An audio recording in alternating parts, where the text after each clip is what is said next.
How genetics determine our life choices. In Iceland, a company called Decode Genetics, which has sequenced more whole genomes than any other institution in the world, is trying to find out how genetics determine our life choices. In the subterranean depths of a granite building in the outskirts of Iceland's capital Reykjavik, a robot is slowly and methodically shifting the chilled blood of tens of thousands of people from all over the world. Down in this concrete chamber, a well-honed process is taking place. DNA is extracted from the samples and then fed into sequencing machines, which slowly piece together the unique lines of chemical bases which form the basis of each individual's identity. Later on, artificial intelligence algorithms will connect this genetic code or genome with detailed information held in biobanks about their life, their diet, personality, relationship choices, hobbies, the diseases to which they ultimately succumbed, and search for links which scientists might deem statistically significant. This particular concrete chamber is owned by the Icelandic company called Decode Genetics, which has sequenced more whole genomes, over 400,000 and counting, than any other institution in the world. Through this process, it's made major contributions to understanding our inherited risk of Alzheimer's, schizophrenia, coronary artery disease, various forms of cancer, and many other chronic illnesses. But it has also inspired others to use the same process to delve into the human psyche and find connections between the genome and our personalities, food preferences, and even the ability to maintain relationships.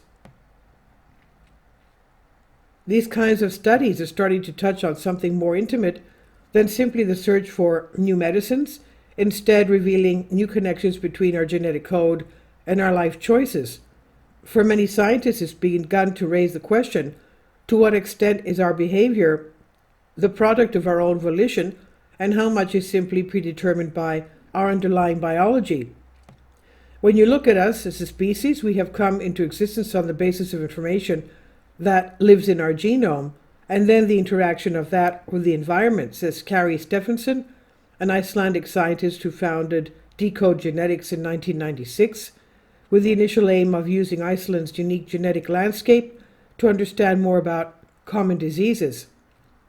The country has a small population that has been relatively isolated over the centuries, meaning that there is much less genetic variation than in other nations, and this in turn means that there is less background noise to complicate matters, making it easier for scientists to identify meaningful gene variants.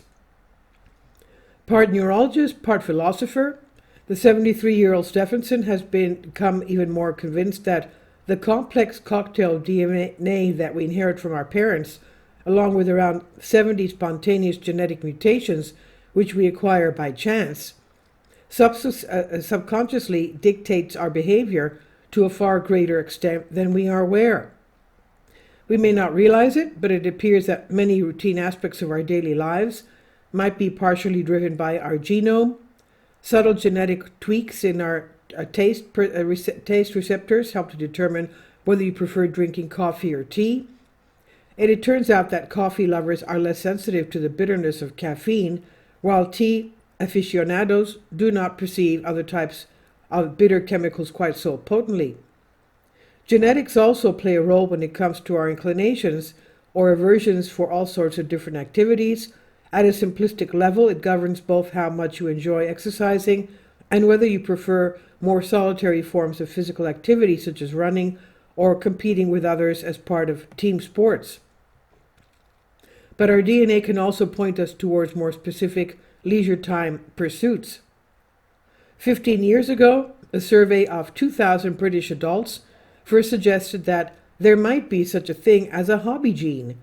Simply looking at a person's family tree and the favored pastimes of their ancestors suggested a strong inclination towards certain types of activities.